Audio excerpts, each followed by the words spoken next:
Welcome to the Vivo Barefoot Health Broadcast. My name is Ellie and I am a postural alignment therapist. And today I'm going to be running you through a nice sort of 20-30 minute routine that is looking to de-desk your posture. So I'm going to be giving you some exercises that are really looking at blasting those tight, sticky spots that get very stuck when we're kind of just sat in the same hunched forward posture at our desks all day. Make sure, if you like this, to subscribe to the Vivo Barefoot YouTube channel because they have got loads more classes that are coming out soon, looking at various different movements and sort of different modalities with different experts in their various fields. So check that out. For my class today, you're going to need a chair. You're also going to need a yoga block. It doesn't have to be a yoga block, but you want something that's going to offer you some resistance when you put it in between your knees, like so. Didn't demonstrate that very well, but it can be a firm pillow or a loo roll even as well. You just want something that you can squeeze against with your knees. Before we get started on today's class, I want you to really be sure that you are being the expert of your own body. So nobody knows your own body like you do. And you need to make sure that you are working within the limits of what it can do currently. So this is going to look wildly different for everybody, and it all just depends on how much function you have within the muscles in your body. So in today's class, I'm going to be looking at waking up muscles that you didn't know existed, giving you maybe an extreme stretch, a wobble, a cramp, muscular fatigue. All of that stuff is positive signs of good hard work. If any of the exercises that I do today make you feel worse in the way that you normally experience pain, don't do the exercise or kind of stop the exercise. So if you normally have shoulder pain and one of the exercises makes your shoulder pain feel worse, stop the exercise. If you normally get knee pain and the exercise makes your knee pain feel worse, stop the exercise. However, if you feel your hip waking up in a new way, or your foot cramping, or your shoulder working in a new way, that's often a sign that you have woken up a dysfunctional part of your body. So don't expect this to be easy, but it shouldn't be painful. So this is a generic routine for everybody that is watching this, and what suits your body might not suit the person next to you. So you have to listen to what your body is telling you and never wrestle through pain. It's never going to get you out of pain. So don't do that. Okay, let's get started, and I've got my trusty stopwatch so that my terrible counting, we're not relying on that, we've actually got something legitimate with a time on it. So you're going to come to your chair to start with, and I'm going to walk you through a little bit about kind of sitting posture and what I would generally advise people to do before we start moving on to our first exercise. So for our sitting posture, and for the sake of these exercises anyway, I really want you to have a think about what your pelvis is doing. So most people, when they sit on a chair, their pelvis tilts backwards into flexion, their spine then rounds into flexion, and there is hardly any muscular demand through the body. So we start wearing away at the lower back or the hips or the pelvis or whatever it might be because there's nothing switching on here. So what I want you to do is I want you to imagine that you've got somebody in the bottom of your spine, at the top of the sacrum, which is the kind of triangular platey bit at the bottom of your spine, pushing you forwards from the pelvis. So this is nothing about your shoulders, it's the pelvis pivoting forwards. So you're going to kind of get used to this pelvic flexion, pelvic extension. And like I said, pelvic extension is not squeezing the shoulders back and tilting the rib cage up. I'll come back to that in a second to kind of walk you through that, but just make sure it's the pelvis tilting forwards and nothing else for the time being. You are looking at having your ankles directly underneath your knees from the side view at this 90-degree angle. And as you look down your legs, you're looking for a straight line from the center of your hips, the center of your knees, the center of your ankles, and the center of your toes. So from the front, what we don't want, and this is where the block's going to be quite helpful, we don't want ankles that are kind of out to the side or feet that are pointing out to the side. We want everything in a really straight line all the way through the leg to the hip. So watch what your toes are doing. They are likely to want to cheat, aka compensate. So you've got to kind of pivot around that ankle and make sure everything's in a straight line. So what we're going to do is we're going to put the yoga block or whatever we've got this way around in between our knees. And if you look down at your knees, you'll see, oh, actually, yes, that's keeping my knees at about hip distance apart. Keeping the feet flat on the floor, everything in this kind of 90-degree angle at the side, and watching that the feet are straight. You're just going to tilt forwards through your pelvis for me, and you're going to maintain a squeeze into the block with your knees. So as you squeeze into the block like that, you should start feeling your inner thighs waking up, your adductors, and you should also start feeling your front of your hips, deep in the hip socket, start waking up as well. And that is your primary hip flexor waking up on each side. If you're not feeling the deep, sort of the sensation deep in the hips, watch what your pelvis is doing. So as you tried squeezing that block, did your pelvis start trying to roll out of the movement? We don't want that. So keep imagining that person pushing forwards at the top of your pelvis, at the bottom like that.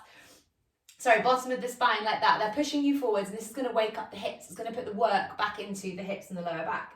Next up, if it's comfortable for you to do so, and if you can do this without flaring your ribs, you can also interlink your hands behind your head and squeeze your shoulders back. But I do not want you squeezing your shoulders and your elbows back if actually all you're doing is this.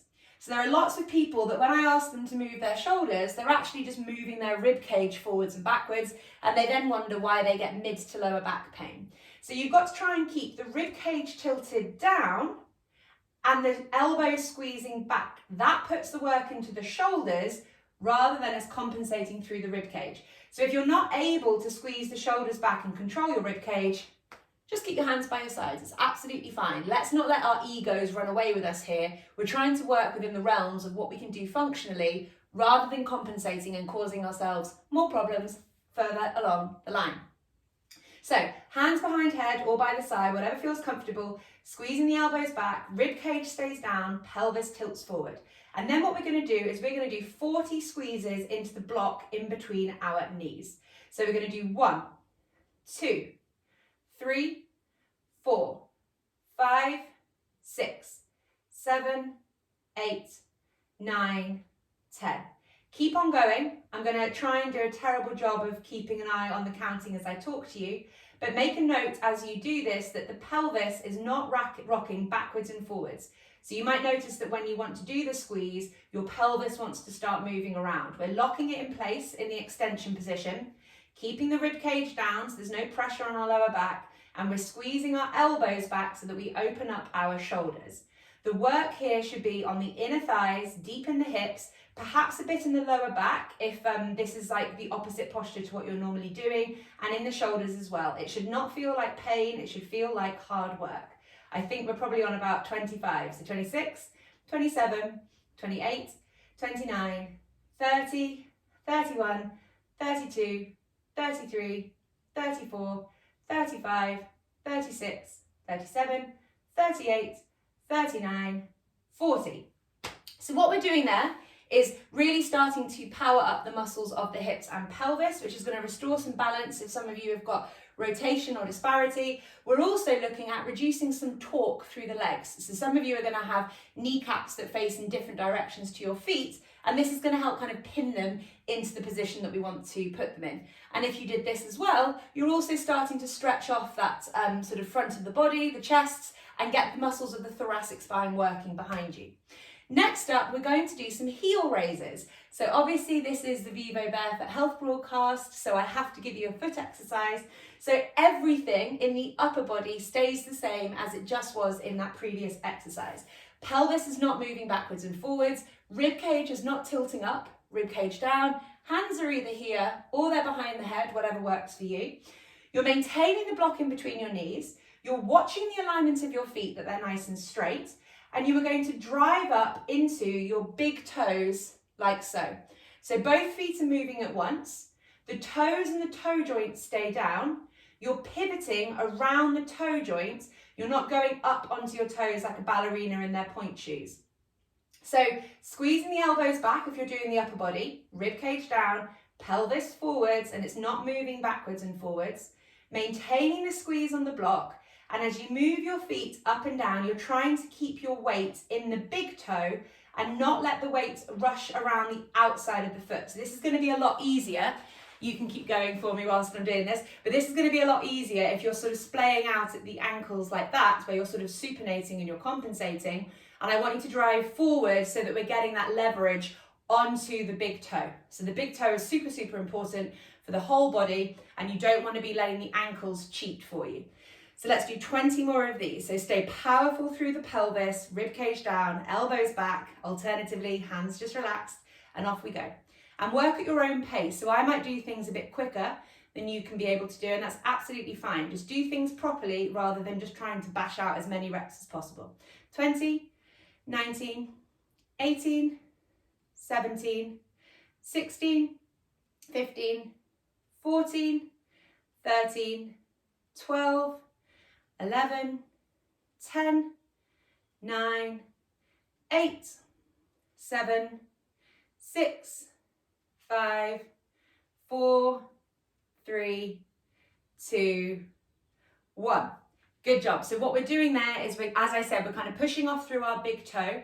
We're activating this kind of kinetic chain that connects the feet to the hips. And you also should have been feeling a good old burn in the front of the hips again because of what the block was doing, but also because of what your feet are doing, because surprise, surprise, the feet and the hips talk to each other when we are moving. So they're both very important.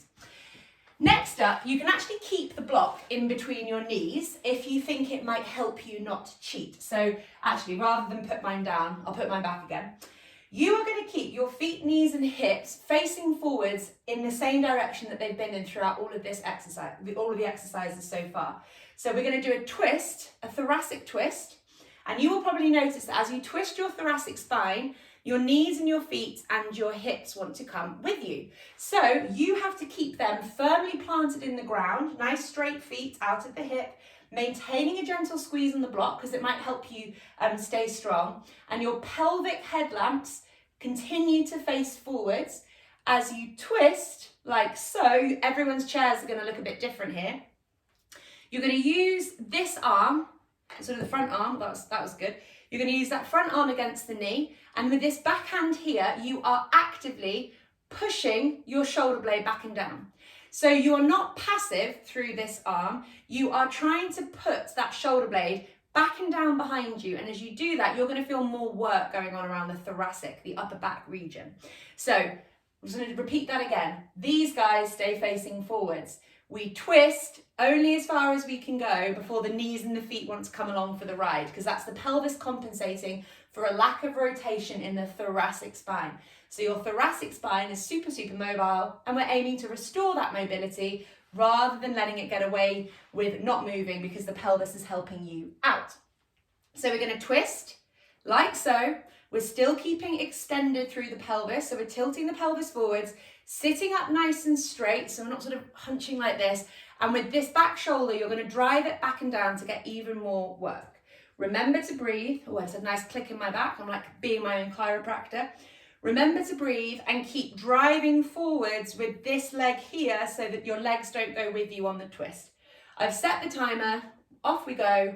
Sitting up straight, active through the back shoulder, really pulling it back and down, taking your head as far as it can do comfortably, not taking the legs with you, and remember to breathe. So breathing deeply in and out of your nose, sending your breath to your belly, your lower back, the sides of your torso. We're trying to get this like 360-degree breath rather than just being always in our chest. We need to use our diaphragm and we need to use the muscles of the torso for breathing. We've got another just over 15 seconds left here. So really enjoy this exercise. Don't push yourself too far, but you are finding your edge. So you're always looking for what more can I do to create a little bit harder work. And if it feels too easy, you're probably doing something wrong. 3, 2, 1. I'm going to swap sides. I'm not going to move my chair to face the opposite direction. Make a mental note of which side feels harder, because that's showing you this imbalance in your body. So we're looking for both sides of your body to be able to do the same thing from side to side. So I'm setting the timer now, watching that the knees don't go with you, using that back arm to push the shoulder blade actively back and down behind, facing forward with the pelvis, knees and feet, remembering to breathe and also tilting forwards through the pelvis to keep the pelvis in extension and sitting up nice and tall as if there's a golden thread at the top of your head pulling you towards the sky. And off we go. And probably the biggest thing that's likely to cheat is the knee that is closest to the way that you are twisting your body. It's going to want to come along for the ride. So keep pushing it forwards to get the work happening in the kind of the rib cage area and not just losing its momentum through the pelvis. We've got just over 15 seconds left. So my right side is much tighter than my left. 5, 4, 3, 2, 1. Oh, I love that one. So thoracic twists, super, super important range of movements to keep working on. Next up, we're going to stand up. So we've been in our chair for a few exercises. We've done a few things to our sort of hips and our pelvis. And now we're going to look at, well, we're going to continue looking at the hips and pelvis, but we're going to have a bit more of a think about our legs as well. So we're going to do something called assisted runner's stretch. And for assisted runner's stretch, you're going to come to the floor and you're pretending to be Usain Bolt before you stand back up again. So I've got my left foot in front of my right knee. My left ankle is touching my right knee and everything is in a super straight line. So as you look down, you're thinking, are my left toes wider than my left ankle? Or am I imagining I'm on a tightrope and everything is running through the center of the tightrope? You're going to straighten your legs. So that's about the right distance when you come up like that. That's about the right distance between both of the feet. And you're really pinning down through that back ankle. So you might notice that the ankle wants to lift up. If you're really tight down the backs of your legs, you might not be able to straighten the leg. If that's the case, find a position where you can ground down through that back ankle. You're going to look down at your feet again and think, am I on that invisible tightrope, or is my back foot are the toes twisting out wider than the ankle? Is everything truly straight? The most important thing in this exercise is not what your upper body is doing. So it's not about how far forward you come in your upper body, it's about what your pelvis is doing. So for many people, they are so kind of weak in their hips that they can't extend their pelvis and they can straighten their legs out. But can you see here that I'm tucked under in my pelvis and rounded through my spine? So I'm straightening my legs, but I'm actually not getting a hamstring stretch at all because I haven't changed my pelvic position from what it had been doing when I was sat in my chair. So what we're going to do is bend our knees, tilt the pelvis forward, and it's exactly the same movement that you've just done on your chair. It's this movement here through the pelvis, and without losing that pelvic tilt, you're going to engage your quads, your thigh muscles, and try and straighten your legs. But you might notice that as you straighten your legs, you then start tucking the pelvis under and you round through the spine. So the legs being straight is the least important part of this equation. The most important part is the pelvis tilting forwards and the heels and the big toes staying pinned onto the floor throughout. So work within your body, straighten your legs. You might have them a little bit bent, that's fine. Squeeze the quads to create the knee extension, and you're finding the position that works for you. So you can see here, I've still got this this dip in my lower back because my pelvis is an extension. I'm not tucking the pelvis under. And if it feels too easy, bend your knees again, tilt the pelvis as far forward as you can go, and then only then try and straighten the knees, but don't let the pelvis slip. You should feel a big stretch down the hamstrings and down the calves. And you're also trying to think about whether or not your pelvis is rotating. So you're trying to keep the pelvis facing straight ahead and not twisting out to the side. We've got another 15 seconds here. And once again, you may feel very different from side to side. It's important that the toes stay grounded, the heels stay grounded, and the pelvis tilts forward. Don't worry about straightening your knees. That's where you'll go in the future. 3, 2, 1. Good job. And now we're going to swap sides. So I'm putting my right foot in front, touching that left knee, everything in a straight line, bringing myself up, shifting the foot slightly if I can't ground back down through that back ankle, making sure that everything is in a straight line, so the back toes are no wider than the back ankle, bending my knees, tilting my pelvis forwards. It's like I'm kind of kicking my bum up in the air. It's like a twerk, not tucking the pelvis under and round in the spine. So tilting the pelvis forward, pelvis also stays facing forward. It doesn't rotate off to the side. I squeeze my quads and then I straighten my leg, and I only straighten my legs as far as they can go without losing the pelvic position. So we're going to keep that pelvis in extension, and that's actually going to stretch off our hamstrings and their calves, and my calves. So I hear people all the time tell me how tight they are through their hamstrings, but they waste their time trying to stretch their hamstrings rather than looking at the relationship between the pelvis and the foot.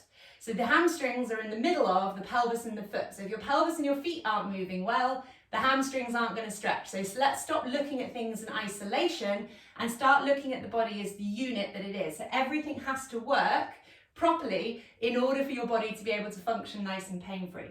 So keep it nice and active. This shouldn't feel easy. If your quads are locked tight and if the pelvis is tipping forwards, it should feel like there is something happening through your legs. If it's not, bend the knees deeply, tilt the pelvis forward more, and then try and straighten. Did you start losing it as you became a bit more tired?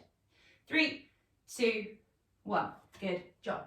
So, along the same lines of what we've just done a kind of unilateral hamstring and calf stretch, and we've got our pelvis doing slightly different things from side to side, as well as the pelvic extension. Now we're going to get our hands doing the same, our pelvis doing the same thing from side to side. So you're going to stand with your feet hip width apart and looking at the alignment of the feet. So it's kind of coming back to what I was saying before. Are the toes wider than the ankles? Or are they in that nice straight line? It's like the number 11. You might feel pigeon-toed, but I promise you you're not. It's just that your body's not used to this kind of parallel alignment that we're going after. The only exception is if you twist your feet in and you get knee pain, don't twist the feet too far. If you twist your feet in and you get that kind of knee pain or strain in your knees, you need to do some more work on the external rotation of your hips before you can reposition your feet. So we're bending down, same thing again. Tilting the pelvis forward, bending into the knees like so. Hands are going to go on the lower back, so the hands are facing downwards, and you are going to do a similar type of movement to what we have just done, in that we are keeping the pelvis tilted forwards and straightening the legs using our quads, but the added addition here is that we are actively squeezing our shoulders back and down behind us. So we're not just using our hands as leverage against the back, we are trying to create this active peeling open of our shoulders using our elbows and our arms. So don't just kind of hang out and be floppy in the arms. It is the shoulders that are pulling back behind you in extension. We're really going to open up the chest. So stay active up here. Stay active through that pelvis. And then you're going to straighten up your legs, keeping the quads engaged. This will feel easy if you lose the momentum in your upper body, and also if your pelvis drifts backwards behind your ankles. So you're trying to keep your weight into your big toes throughout. So hopefully you can see the difference there, that my pelvis is above my ankles there, not shoving back. So pelvis shoving back is a pretty common compensation. Set the timer now. I'll reset up again. So we've got nice hip width feet. We are bending our knees, tilting the pelvis forward, hands on the lower back, squeezing open with our elbows and our shoulders. And we're trying to pull our shoulders like back and down behind us, so we're not up around the ears. Pull them back up and down behind you. Keep the weight forward as you straighten your legs. So the quads stay engaged, the pelvis tilts forward. We are squeezing the quads throughout, the weight stays in the big toes, pelvis is tilting forward, so we've got an arch in our lower back, and we're also squeezing the shoulders and the elbows behind. We've got just over 20 seconds left. I find this one really hard because I'm very tight in my shoulders, but I'm keeping active. I'm going to get better as time goes on. Keep pushing your weight forward, keep the quads engaged, keep the pelvis tilting forwards. The weight staying forward in the big toes is super important. 3, 2, 1. Relax off. That's standing forward bend. Our final exercise, before we finish, we're going to do one last shoulder exercise and we're going to stretch off our hips now. So in the previous exercises, we were kind of looking at working our hips into flexion, and now we're going to get our hips stretching into extension. So what I want you to do is you're going to bring your toes fully pigeon-toed, and you're going to have the ankles wide at hip width apart. You stay there unless you need to look at the camera, but I'm just going to come to the camera and show you this hand position I'm doing. So this is golfer's grip. It's not a fist. I'm straight up until those first knuckles, keeping the fingers tucked into the hand and the thumbs actively extended. In this exercise, probably the first thing that you will notice that starts cheating is that you'll lose the momentum through your hands. So keep those guys nice and strong. So we're doing our funny golfer's grip position. We're standing pigeon-toed, big toes nearly touching, heels nice and wide, pushing our knees back, and this is putting our hips into extension. So it's changing the pelvic position for lots of people. We're going to bring our arms up to the side. We're going to squeeze our shoulder blades back and down behind us with the thumbs facing forwards. And as we squeeze our shoulder blades back and down behind us, we're looking back at whether or not we are just flaring our ribs. So squeezing the shoulder blades back and down behind you, does not mean tilting the rib cage up. So think rib cage down, shoulder blades back and down. We need to start understanding how the ribs and the shoulders should be able to move independently of one another.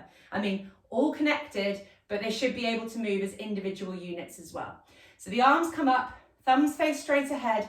Keep those hands really, really, really tight in the golfer's grip, squeezing back and down from your shoulders, with your shoulders. And from the shoulders, you're going to do forward circles for me. So we're not just kind of twisting our hands or floppy through our elbows. The arms are rigid and we're circumnavigating the shoulder joints like so. We're keeping the rib cage down. Our head and neck has absolutely no business being involved in this movement at all. So if your neck is getting tense, relax it off, reset, and try again to try and get it from the shoulders. If you can't, stop the exercise. You shouldn't get neck pain from this if things are working properly. So off we go. We're going to do 20 forwards. 1, 2, 3, 4, 5, 6, 7, 8, 9, 10, 11, 12, 13, 14, 15, 16, 17, 18, 19, 20. Quick little break.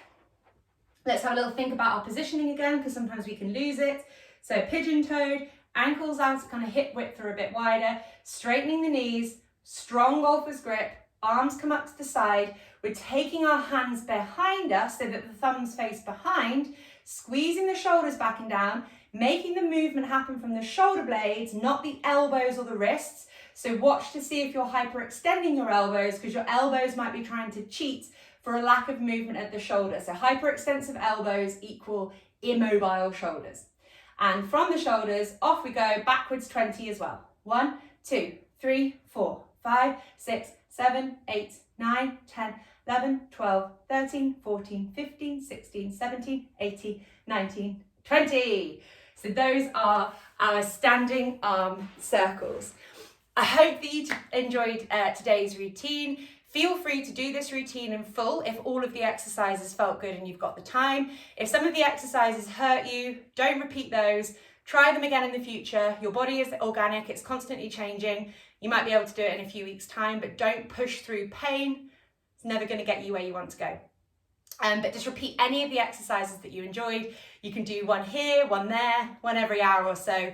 Just try and get your body as moving as much as possible throughout the working day so that you challenge this kind of stiff hunch forward posture.